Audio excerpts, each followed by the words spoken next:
ಆಚಿ chilli powder ಸಖತ್ ಖಾರ ಬಣ್ಣ ಮತ್ತು ರುಚಿ ಆಚಿ ಚಿಲ್ಲಿ ಪೌಡರ್. ಮಂಡ್ಯ ಜಿಲ್ಲೆ ಶ್ರೀರಂಗಪಟ್ಟಣದಲ್ಲಿ ಹನುಮ ಜಯಂತಿ ಪ್ರಯುಕ್ತವಾಗಿ ಹನುಮ ಸಂಕೀರ್ತನಾ ಯಾತ್ರೆಯನ್ನ ಕೈಗೊಳ್ಳಲಾಗಿದೆ. ಯಾತ್ರೆ ನಡೀತಾ ಇದ್ದು ಸದ್ಯ ಜಾಮಿಯಾ ಮಸೀದಿ ಕಡೆಗೆ ಮಾಲಾಧಾರಿಗಳು ನುಗ್ಗಲು ಯತ್ನಿಸಿದ್ದಾರೆ.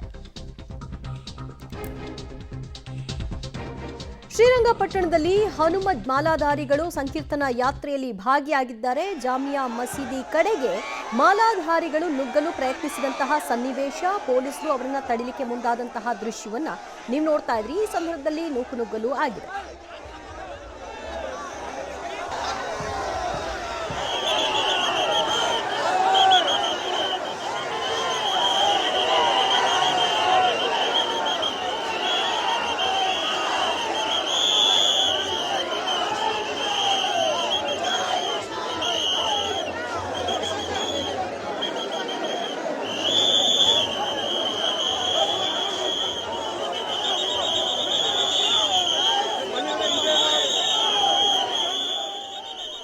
ಮಂಡ್ಯದ ಶ್ರೀರಂಗಪಟ್ಟಣದ ಜಾಮಿಯಾ ಮಸೀದಿಯ ವಿವಾದ ಈಗ ಮತ್ತೆ ಮುನ್ನೆಲೆಗೆ ಬಂದಂತೆ ಕಾಣಿಸ್ತಾ ಇದೆ. ಹನುಮ ಮಾಲಾಧಾರಿಗಳು ಸಂಕೀರ್ತನಾ ಯಾತ್ರೆಯಲ್ಲಿ ಭಾಗಿಯಾಗಿದ್ದಂತಹ ಸನ್ನಿವೇಶ, ಯಾತ್ರೆ ಸಾಗ್ತಾ ಇತ್ತು. ಅದು ಗಂಜಾಂನ ಮಸೀದಿ ಬಳಿ ಬಂದಂತಹ ಸಂದರ್ಭದಲ್ಲಿ ಮಾಲಾಧಾರಿಗಳು ಅಲ್ಲಿಯೇ ರಸ್ತೆಯಲ್ಲಿ ಕೆಲ ಕಾಲ ಕುಳಿತುಕೊಂಡ್ರು. ಹನುಮ ಜಪವನ್ನ ಮಾಡಿದ್ರು, ರಾಮನ ಜಪವನ್ನ ಮಾಡಿದ್ರು. ನಂತರ ಆ ಮಸೀದಿಗೆ ನುಗ್ಗಲು ಯತ್ನಿಸಿದ್ರು. ಹನುಮ ಇರ್ತಕ್ಕಂತಹ ಸ್ಥಳ ಇದು, ನಾವು ಇಲ್ಲೇ ಮಂದಿರವನ್ನ ಕಟ್ತೀವಿ ಅನ್ನುವಂತಹ ಘೋಷಣೆ ಕೂಡ ಅಲ್ಲಿ ಮೊಳಗ್ತು.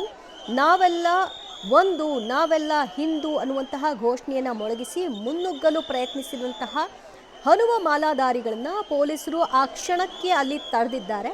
ಇದರಿಂದ ಕುಪಿತಗೊಂಡಂತಹ ಮಾಲಾಧಾರಿಗಳು ಪೊಲೀಸರನ್ನು ಕೂಡ ತಳ್ಳಿಕೊಂಡು ಮುಂದೆ ಸಾಗಿದಂತಹ ಪ್ರಸಂಗ ಕಂಡುಬಂತು.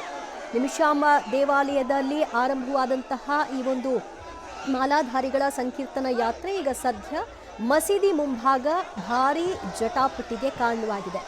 ಮಾಲಾಧಾರಿಗಳು ಮಸೀದಿ ಪ್ರವೇಶ ಮಾಡಬಾರ್ದು ಅಂತ ಭಾರೀ ಸಂಖ್ಯೆಯಲ್ಲೇ ಪೊಲೀಸರ ನಿಯೋಜನೆಯನ್ನ ಮಾಡಿಕೊಳ್ಳಲಾಗಿದೆ.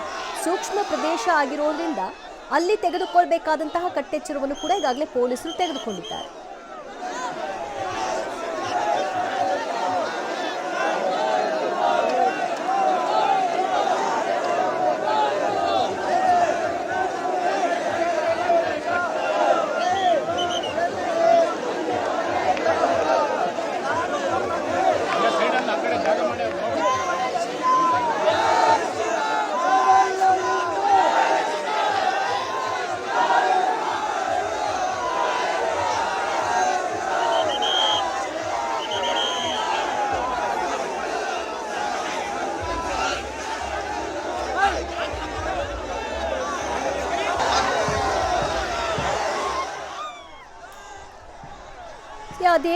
ಒಂದು ಮಸೀದಿಯ ಮುಂಭಾಗದಲ್ಲಿ ನಡೀತಾ ಇರುವಂತಹ ಬೆಳವಣಿಗೆಯನ್ನ ನೀವು ನೋಡ್ತಾ ಇದ್ರಿ. ಸದ್ಯ ಮೂಡಲಬಾಗಿಲು ಆಂಜನೇಯ ಸ್ವಾಮಿ ದೇವಸ್ಥಾನವನ್ನ ಈ ಸ್ಥಳದಲ್ಲಿ ಕಟ್ಟೇ ತೀರ್ತೀವಿ ಅಂತ ಹನುಮ ಮಾಲಾಧಾರಿಗಳು ಪ್ರತಿಜ್ಞೆಯನ್ನ ಮಾಡಿ ಜೈ ಹನುಮಾನ್ ಜೈ ಶ್ರೀರಾಮ್ ಅನ್ನುವಂತಹ ಘೋಷಣೆಯನ್ನ ಮೊಳಗಿಸಿದ್ದು ಅಲ್ಲಿ ಕೆಲ ಕಾಲ ನೂಕು ನುಗ್ಗಾಟ ನಡೆದಿದೆ.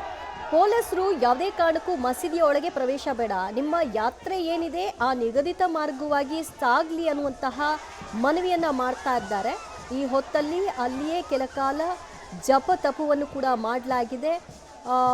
ಕೆಲವರು ಅಲ್ಲೇ ರಸ್ತೆಯಲ್ಲೇ ಕುಳಿತುಕೊಂಡಿದ್ದು ನಾವಿಲ್ಲಿಂದ ಕದಲಲ್ಲ ಅನ್ನುವಂತಹ ಘೋಷಣೆಯನ್ನು ಕೂಡ ಮೊಳಗಿಸಿರುವಂಥದ್ದು. ಕೇಸರಿ ಬಾವುಟ, ಹನುಮನ ಧ್ವಜ ರಾರಾಜಿಸ್ತಾ ಇರುವಂತಹದ್ದನ್ನು ಕೂಡ ನೀವು ಗಮನಿಸ್ತಾ ಇದ್ರಿ. ಮತ್ತಷ್ಟು ಮಾಹಿತಿ ಪಡೆಯೋಣ ನಮ್ಮ ಪ್ರತಿನಿಧಿ ಕೆಪಿ ನಾಗರಾಜ್ರಿಂದ. ಕೆಪಿ ನಾಗರಾಜ್, ಮತ್ತೆ ಇದೀಗ ಈ ಒಂದು ವಿವಾದ ಮುನ್ನೆಲೆಗೆ ಬಂದಂತೆ ಕಾಣಿಸ್ತಾ ಇದೆ. ಸದ್ಯದ ಪರಿಸ್ಥಿತಿ ಹೇಗಿದೆ, ಅಲ್ಲಿ ವಾತಾವರಣ ಹೇಗಿದೆ? ದಿವ್ಯ, ಈಗ ಜಾಮಿಯಾ ಮಸೀದಿಯ ಬಳಿಯಲ್ಲೇನೆ ಹನುಮ ಮಾಲಾಧಾರಿಗಳು ಜಪಕ್ಕೆ ಕೂತಿರುವಂಥದ್ದನ್ನ ತಾವೀಗ ಗಮನಿಸ್ತಾ ಇದ್ದೀರಿ. ಶ್ರೀರಂಗಪಟ್ಟಣದಲ್ಲಿರುವಂಥ ಜಾಮಿಯಾ ಮಸೀದಿಯ ಬಳಿಯಲ್ಲೇನೆ ಈಗ ಹನುಮ ಮಾಲಾಧಾರಿಗಳು ಕೂತಿರುವಂಥದ್ದು. ಒಂದು ಹಂತದಲ್ಲಿ ಹನುಮ ಮಾಲಾಧಾರಿಗಳು ಮಸೀದಿಯ ಒಳಗಡೆಗೆ ನುಗ್ಗುವ ಯತ್ನವನ್ನು ಕೂಡ ಮಾಡಿದ್ರು. ಆ ಸಂದರ್ಭದಲ್ಲಿ ಪೊಲೀಸರು ಮತ್ತು ಹನುಮ ಮಾಲಾಧಾರಿಗಳ ನಡುವೆ ವಾಗ್ವಾದವೇ ಕೂಡ ನಡೆದಿದೆ. ಈಗ ಒಂದು ಹಂತದಲ್ಲಿ ಹನುಮಧಾರಿಗಳು ಎಲ್ಲರೂ ಕೂಡ ಜಾಮಿಯಾ ಮಸೀದಿಯ ಮುಂಭಾಗದಲ್ಲೇ ಬಂದು ನೆರೆದಿದ್ದಾರೆ. ಆ ಒಂದು ಮಸೀದಿಯ ಮುಖ್ಯ ದ್ವಾರದ ಮುಂಭಾಗದಲ್ಲಿ ಮುಂಭಾಗದಲ್ಲೇ ಹನುಮಧಾರಿಗಳು ಈಗ ಜಪವನ್ನು ಕೂಡ ಭಜನೆಯನ್ನು ಕೂಡ ಆರಂಭ ಮಾಡಿರುವಂಥದ್ದು. ಸಾವಿರಾರು ಜನರು ಈಗ ಈ ಒಂದು ಮೆರವಣಿಗೆಯಲ್ಲಿ ಸಾಗಿ ಬರುವ ಮೂಲಕವಾಗಿ ಈಗ ಎಲ್ಲ ಮಾಲಾಧಾರಿಗಳು ನೇರವಾಗಿ ಜಾಮಿಯಾ ಮಸೀದಿಯ ಮುಂಭಾಗದಲ್ಲಿ ಬಂದಿದ್ದಾರೆ. ಸಂಪೂರ್ಣವಾಗಿ ಇಡೀ ಜಾಮಿಯಾ ಮಸೀದಿಯ ಸುತ್ತ ಪೊಲೀಸ್ ಸರ್ಪಗಾವಲನ್ನು ಕೂಡ ಹಾಕಲಾಗಿದೆ. ಈಗ ಎಲ್ಲ ಕಡೆಯಿಂದಲೂ ಕೂಡ ಮಾಲಾಧಾರಿಗಳು ಬಂದಿರುವಂಥದ್ದು. ಒಂದು ಹಂತದಲ್ಲಿ ಮಾಲಾಧಾರಿಗಳನ್ನ ಕಳಿಸುವಂತ ಕೂಡ ಪೊಲೀಸರು ಮಾಡ್ತಾ ಇದ್ದಾರೆ. ಆದರೆ ಕ್ಷಣಕ್ಕೂ ಕೂಡ ಮಾಲಾಧಾರಿಗಳ ಸಂಖ್ಯೆ ಮುಂಭಾಗದಲ್ಲಿ ಇರುವಂತಹ ಪೊಲೀಸ್ ಸರ್ಪಗಾವಲು, ಮತ್ತೊಂದು ಕಡೆಯಲ್ಲಿ ಇಡೀ ಮಾಲಾಧಾರಿಗಳು ಏನು ನಿಮಿಷಾಂಬ ಟೆಂಪಲ್ ಮುಂಭಾಗದಿಂದ ಬಂದಂತಹ ಎಲ್ಲ ಮಾಲಾಧಾರಿಗಳು ಈಗ ಜಾಮಿಯಾ ಮಸೀದಿಯ ಮುಂಭಾಗದಲ್ಲೇ ನೆರೆದಿದ್ದಾರೆ. ಒಂದೊಂದಲ್ಲಿ ಪ್ರಸ್ತುತ ವಾತಾವರಣ ಕೂಡ ಈಗ ಜಾಮಿಯಾ ಮಸೀದಿಯ ಮುಂಭಾಗದಲ್ಲಿ ನಿರ್ಮಾಣ ಆಗಿರುವಂತಹದ್ದು. ಪ್ರತಿ ಹಂತದಲ್ಲೂ ಕೂಡ ಪೊಲೀಸರು ಮತ್ತು ಹನುಮ ಮಾಲಾಧಾರಿಗಳ ನಡುವೆ ಜಟಾಪಟಿ ಶುರುವಾಗ್ತಾ ಇದೆ.